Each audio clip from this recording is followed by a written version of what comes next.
कश्मीर के जंगल में टुन्नू चिड़ा अपनी पत्नी टुनटुनी के साथ एक मिट्टी के बने घर में रहता था। टुन्नू चिड़ा बहुत ही गरीब पक्षी था। वो मजदूरी करता था और टुनटुनी पक्षियों के घरों में साफ सफाई का काम करती थी। उनकी एक बेटी थी जिसका नाम सुनहरी चिड़िया था। एक दिन टुन्नू चिड़ा बीमार पड़ जाता है। कई दिन बीत जाने के बाद भी टुन्नू की तबीयत में कोई सुधार नहीं होता। तब टुनटुनी चिड़िया अपने पति से कहती है, सुनहरी के बापू, मैं कहती हूँ तुम किसी डॉक्टर को दिखा लो। कई दिन हो गए हैं, तुम्हारी तबीयत में कोई सुधार नहीं हो रहा है। मेरा जी बहुत घबरा रहा है। अगर तुम्हें कुछ हो गया तो मेरा सुनहरी का क्या होगा? हम तो अकेले पड़ जाएंगे आपके बिना। इसलिए आप मेरी बात मानिए और डॉक्टर के पास दिखाने जाइए। अच्छा ठीक है टुनटुनी, जब तुम इतना कह रही हो तो मैं कल सरकारी अस्पताल में जाकर अपना चेकअप करवा कर आ जाऊंगा। तुम फिक्र मत करो, बाकी ऊपर वाले की मर्जी। बस एक बात हमेशा ध्यान रखना, चाहे जिंदगी में कितनी भी परेशानी क्यों ना आ जाए, तुम कभी हार नहीं मानना। उस मुसीबत का डटकर सामना करना। फिर अगले दिन चेकअप करने के बाद डॉक्टर टुन्नू चिड़ा और टुनटुनी चिड़िया को बताता है, मैं कुछ दवाइयाँ लिख देता हूँ, आप इन्हें समय समय पर देती रहिएगा। और हाँ, और 1 महीने तक इन्हें आराम करना होगा। और दवाइयाँ थोड़ी महंगी हैं, पर इन्हें देना जरूरी है। टुनटुनी चिड़िया के पास इतने पैसे नहीं थे कि वो इतनी महंगी दवाई खरीद सके। इसलिए वो अपना मंगलसूत्र सुनार के पास गिरवी रखकर उससे कुछ पैसे उधार ले आती है और घर जाकर अपने पति से कहती है, टुन्नू जी आप आराम करिए, मैं आपके लिए खाना लेकर आती हूँ। तभी उसकी बेटी गुड़िया अपनी माँ से कहती है, माँ, मैंने भोजन बना दिया है, तुम पिताजी को खिला दो और खुद भी खा लो। अरे गुड़िया बेटा, ये तो तूने बहुत अच्छा किया। जा जल्दी से तेरे पिताजी के लिए भोजन लेकर आ, मैं उन्हें खाना खिलाने के बाद दवाई भी दूंगी। तभी टुनटुनी की बेटी गुड़िया अपनी माँ से पूछती है, माँ, पिताजी को क्या हुआ है?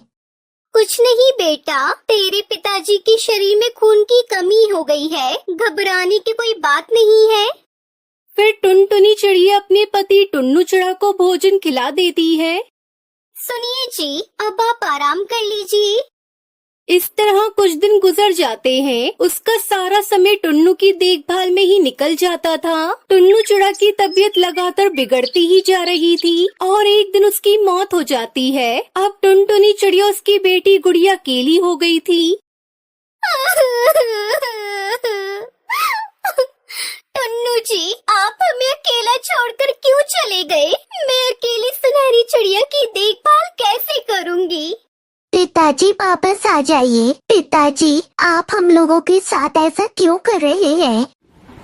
जंगल में बारिश का मौसम भी आ गया था। तेज बारिश हो रही थी। टुनटुनी चिड़िया को कुछ भी समझ में नहीं आ रहा था कि वो क्या करेगी। एक दिन सुनहरी चिड़िया उससे कहती है, माँ, अगर तुम कहो तो मैं तुम्हारी जगह काम करने चली जाऊँ। घर में सारा राशन खत्म हो गया है। ऐसा कब तक चलेगा माँ? नहीं बेटा, मैं कल खुद ही काम पर जाऊंगी। कितने दिनों तक घर पर अकेली बैठी रहूंगी। अगले दिन टुनटुनी काम पर जाती है। जब उसकी मालकिन सुंदरी कौवी उससे कहती है, अरे टुनटुनी, मैंने तेरी जगह दूसरी नौकरानी रख ली है। ये ले तेरे पिछले महीने की पगार। अब तुझे दोबारा यहाँ आने की कोई जरूरत नहीं है। बेचारी टुनटुनी चिड़िया वो पैसे लेकर घर वापस आ जाती है। माँ, आप इतनी जल्दी काम पर से वापस कैसे आ गई? आपकी तबीयत तो ठीक है ना? क्या बताऊँ बेटा, मालकिन ने मेरी जगह नई नौकरानी रख ली है। मैं सोच रही हूँ कल से पकोड़े बनाकर बेचना शुरू कर दूँ। वैसे भी बारिश का मौसम चल रहा है। इस मौसम में गरम गरम पकोड़े खाना सभी पक्षी पसंद करते हैं। अगले दिन से टुनटुनी चिड़िया बारिश के मौसम में अपने घर के बाहर पकोड़े बेचना शुरू कर देती है। पकोड़े ले लो पकोड़े, गर्मा गर्म पकोड़े ले लो। खट्टी मीठी चटनी के साथ गर्मा गर्म पकोड़े ले लो। आलू प्याज के पकोड़े ले लो। तभी पक्षी उसकी दुकान पर पकोड़े खाने आते हैं। अरे वाह टुनटुनी, मजा आ गया। कालू, तू भी यहाँ आकर गर्मा गर्म पकौड़े खा। बहुत ही स्वादिष्ट हैं ये पकौड़े। टुनटुनी बहन, मेरे दोस्त को तीखी चटनी के साथ पकौड़े देना। सभी पक्षी टुनटुनी के पकोड़े खाते हैं और उसकी तारीफ करते हैं। पकोड़ों की बिक्री देखकर टुनटुनी बहुत खुश थी। जल्दी टुनटुनी चिड़िया सारे पकोड़े बेचकर अपनी बेटी से कहती है, गुड़िया बेटा, मेरे पकोड़े सारे पक्षियों को बहुत पसंद आए हैं और जल्दी ही सारे पकोड़े बिक गए। माँ, मैं ऐसा करती हूँ, मैं भी कल से आपके साथ चलूंगी पकोड़े बेचने, आपकी मदद भी हो जाएगी। नहीं बेटा, तुझे मेरे साथ जाने की कोई जरूरत नहीं है। तू अपनी पढ़ाई पर ध्यान दे। कल से तू फिर से स्कूल जाना शुरू कर दे। इस तरह बारिश में गर्मा गर्म पकोड़े बेचकर टुनटुनी चिड़िया अपना और अपनी बेटी सुनहरी का पेट पालने लगी और खुशी खुशी अपनी जिंदगी बिताने लगी।